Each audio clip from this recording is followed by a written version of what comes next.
说起东林党，自然要追溯到顾宪成创办的东林大会。从明朝的官僚体系看，仅做到吏部文选司郎中的顾宪成并不能算什么成功人士，但在其崭露头角的万历朝中期，来自南直隶的申时行、许国、王希爵等人一度把持内阁，并出身无锡的顾宪成也跟着鸡犬升天，以至于在卷入国本之争后，竟敢公然和皇帝对着干，最终被万历一脚踢出朝堂，遣送回乡。然而回到故乡无锡的顾宪成并未有所收敛，反而借着重修宋代学者杨时曾经讲学的东林书院之际，网罗了一众失意官僚，发起了以讲学为名非议朝政的东林大会。由于只需吐槽不必实践，东林大会很快吸引了众多的在野政客，放今天看都是野生键盘侠。随着吸引到的键盘侠越来越多，东林大会也逐渐成为江南地区的舆论中心，进而为庙堂之上的有心人培植和拉拢，逐渐形成了与其党、楚党、这党分庭抗礼的东林党。中万历一朝，东林党人一度为沈一贯为首的这党所压制，但在万历末年的政治乱局中，东林党人还是瞅准时机，通过介入挺击洪完、移宫三大案，协助天启帝朱由校对抗郑贵妃，进而一度成功掌控朝局。然而相较于好发高论的东林党人，沉迷于木工的天启帝显然更愿意信任太监魏忠贤。天启4年，左副都御史杨涟首先上书弹劾魏忠贤24条大罪，紧接着大理寺左四丞左光斗等70余人相继对魏忠贤展开弹劾。但是这般声势浩大的政治攻势，最终被魏忠贤借助天启帝的保护伞轻松化解。随后掌控着东厂及锦衣卫的魏忠贤以收受贿赂的罪名，将杨涟、左光斗等人抓住诏狱，以酷刑拷打致死。面对如此惨剧，看似同气连枝的东林党人一时土崩瓦解，不敢再与阉党正面抗衡。心狠手辣的魏忠贤自然不会放过这些政敌，他命人撰写了一部名为《东林点将录》，将东林党核心成员与《水浒传》中的108名好汉一一对应。但就在魏忠贤准备将其一网打尽之际，天启帝突然病逝，其弟姓王朱由检继位，是为崇祯帝。秉承着敌人的敌人就是朋友的原则，急于扳倒魏忠贤的崇祯帝上台之后，大举重用东林党人。而东林党人虽名曰一党，本质却是个键盘党起家的草台班子，对时局没有起到一点促进作用。由于东林党人大多生活于江南，远离明末农民战争的核心战场，所以大部分人都躲过了闯王的屠刀。但是随着清军大举入关，东林党人的好日子也很快到头了。当时大明帝位继承者的主要人选有3个，分别是福王朱由崧、惠王朱常莹、陆王朱常方。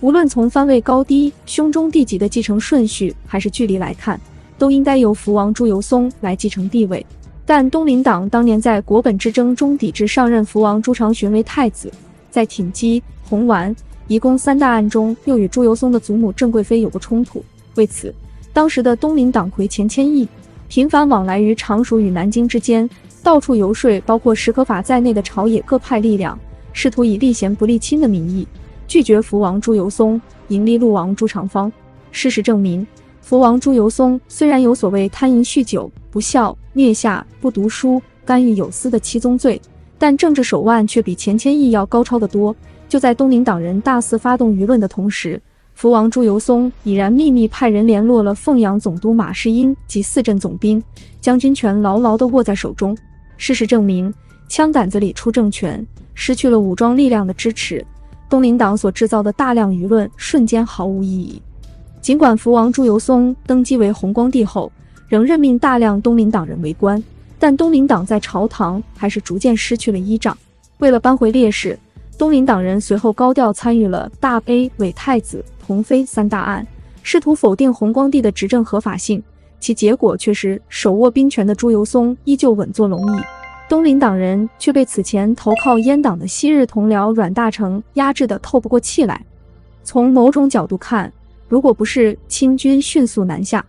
东林党人很可能将遭遇远比魏忠贤时代更为残酷的政治清洗。清顺治2年，史可法虽然言辞拒绝了多尔衮的招降，却无力回天，最终被杀。消息传来，江南震动。5月初9，南京更直接向清军开城投降。东林党人谢学龙选择投江殉国。值得一提的是，东林点将录中被编排为天满星的谢学龙，对应的是美髯公朱仝。与史可法、谢学龙相比，另一个殉国的东林党人刘宗周便死得有些拖泥带水。弘光政权建立以后，他自称草莽孤臣，整天弹劾前方军校，站在道德的高低上指指点点。淮抚陆振飞把家眷送出城外，他说人家是逃跑主义，可斩也。高捷、刘泽清率军南逃，可斩也，俨然是一番忠臣将领的派头。但面对清军南下的铁蹄，包括其学生黄宗羲在内的浙江各地申津开始起兵反清时，他却选择了绝食自尽，平日袖手谈心性，云南一死报国恩。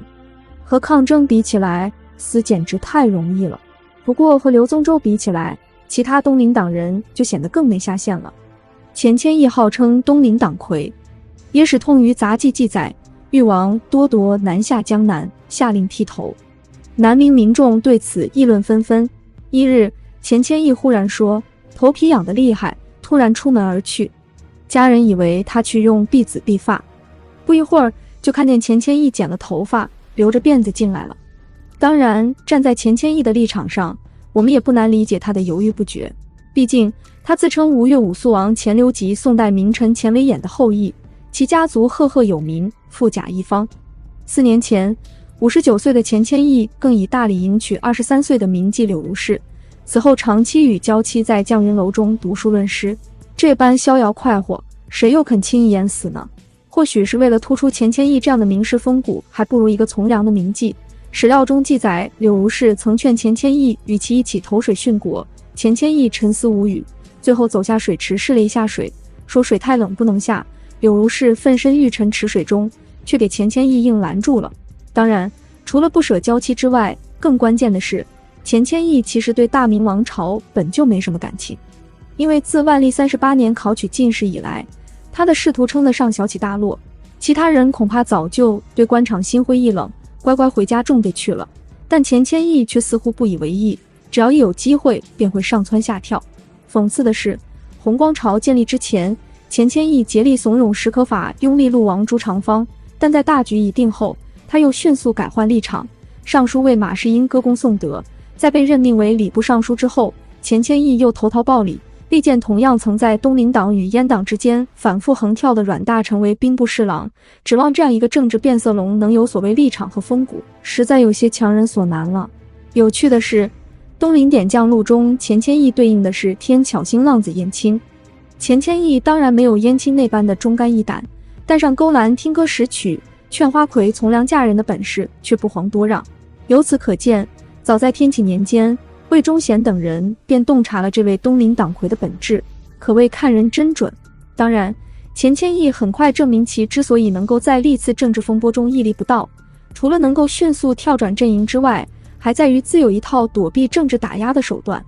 降清之后，钱谦益很快便发现清制度严苛，并不好混，于是果断称病跑路。此后，钱谦益表面上息隐居家，但暗中与西南和东南海上反清复明的势力联络。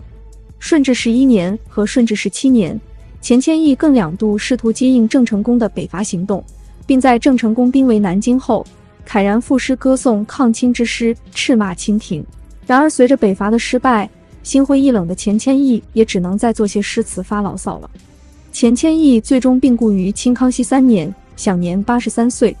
在乱世中能够得以颐养天年，的确堪称不易。但作为一个政治人物，相较于东林党中另2位直接降清的大佬房可壮、张凤祥，钱谦益或许并不能算是成功。在东林点将录中对应天暗星青面授杨志的房可壮，在清兵入关后，果断率青州近身杀死大顺政权的义都县令，归降清廷，任大理寺卿，升刑部侍郎。顺治10年病逝，赠少保，是安客。在东林点将录中对应帝丑星10将军石勇的张凤祥，同样官运亨通，顺治8年升任工部尚书，同年加太子太保。不久致仕归里，卒年81岁。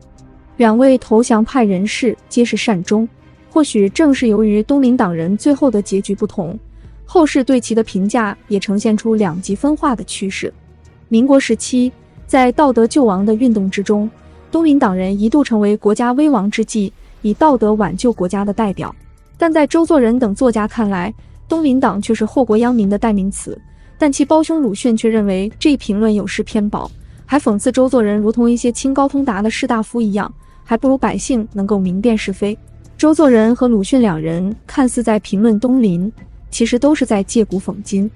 今天的人对东林党的不同态度，又何尝不是基于自身立场地位出发的？在众多关于东林党的评论中，或许还是乾隆帝的盖有讲学，必有标榜，有标榜必有门户，伟大不掉，必致国破家亡，一针见血。作为一个利益集团，东林党兴起于讲学，最终形成了门户。他们的伟大不掉一度将国家拉入败亡的境地，但也随着那个纵容其发展壮大的政权的倒台，东林党人自然也不复存在。